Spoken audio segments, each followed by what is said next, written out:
Bueno, entonces en este video vamos a ver la explicación de nuestra guía de matemáticas.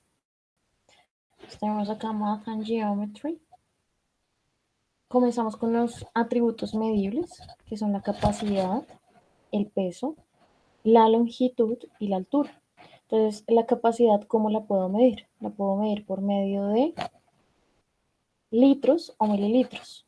El peso lo puedo medir por medio de elementos como la balanza, como la pesa, ¿cierto? Puedo decir qué tan pesado es o qué tan suave es. Acá, en cuanto a la longitud, ¿cómo la puedo medir? La puedo medir por medio de la regla. Y la altura la puedo medir por medio del metro, de un elemento que se llama el metro. Eso en cuanto a los atributos medibles. Encontramos acá en las páginas del workbook, en la página 43, estos dos ejercicios sobre atributos medibles, donde encontramos lo que son gramos. Y en esta página encontramos sobre el metro. Encontramos estos dos ejercicios que nos preguntan sobre la altura y acá sobre el peso. En la página 62 también encontramos sobre atributos medibles como el kilómetro, el metro y el centímetro. Encontramos en la página 62 este ejercicio. Y vamos a iniciar con este tema que es sobre las fracciones.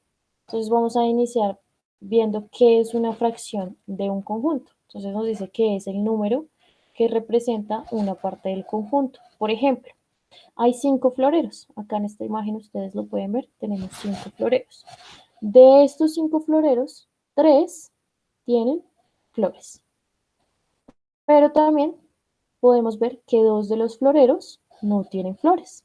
Entonces esta sería una fracción de un conjunto. ¿Que cómo lo representamos? Entonces la relación de 3 de los 5 floreros tienen flores se puede representar de la siguiente manera. 3 sobre 5, que más adelante les voy a explicar cómo se leen los fraccionarios. En este caso son 3 quintos. Entonces arriba vamos a poner la cantidad de floreros con flores y debajo tenemos el número de la cantidad de floreros. Serían 3 quintos. 3 floreros con flores de 5 floreros.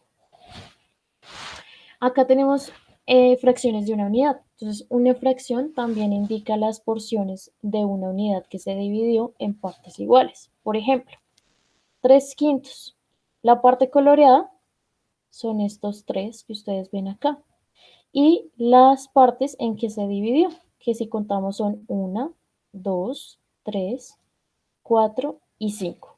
Entonces dice, la figura está dividida en 5 partes iguales. 3 partes están coloreadas y lo leemos 3 quintos. Tenemos los términos de una fracción, entonces los términos son el numerador y el denominador. El numerador, ¿de qué se encarga? Se encarga de indicar el número de partes que se toman de la unidad. Y el denominador indica el número de partes iguales en que se divide la unidad. Por ejemplo, tenemos esta figura donde el numerador es 5 y el denominador es 8.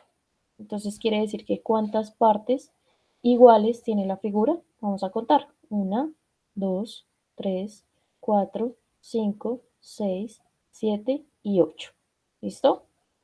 Entonces, y el numerador indica el número de partes que se toman de la unidad.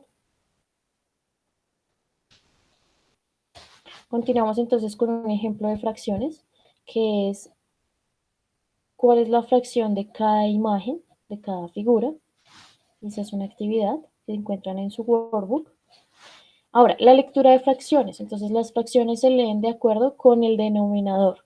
Entonces, por ejemplo, un medio.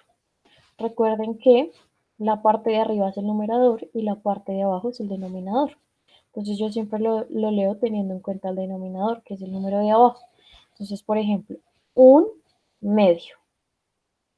5 cuartos.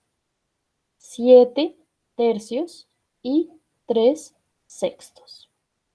Esa es la manera correcta de leer las fracciones. También tenemos un ejemplo en nuestra página 73 del Workbook, donde dice que escriban la fracción de acuerdo a la figura. Tenemos entonces fracciones mayores que la unidad. Entonces, la fracción es mayor que la unidad cuando el numerador es mayor que el denominador. Por ejemplo, 7 quintos.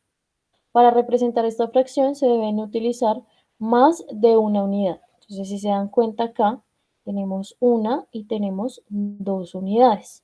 En la primera unidad encontramos 5 quintos y en la segunda unidad encontramos 2 quintos, que en total son 7 quintos. ¿Por qué? Porque voy a contar las partes coloreadas.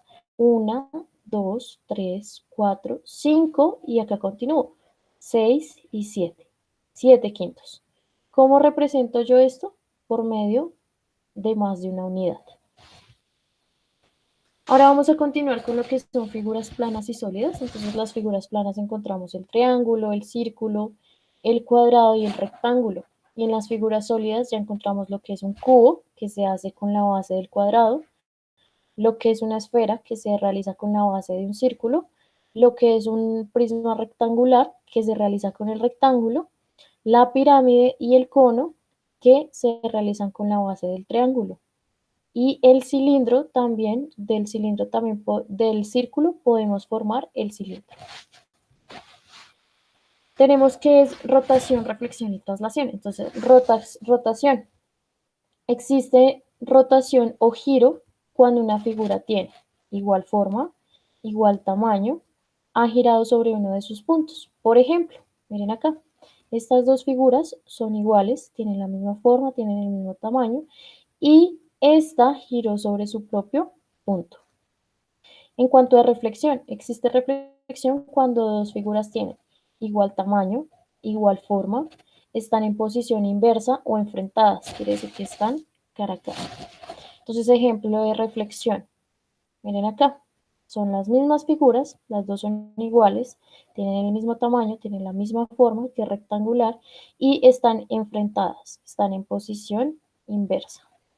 Y la traslación, existe la traslación si dos figuras tienen igual tamaño, igual forma, igual posición, una delante de la otra. Entonces, si se dan cuenta, en rotación, reflexión y traslación hay algo en común, que es que todas las figuras deben ser iguales, deben tener la misma forma y el mismo tamaño.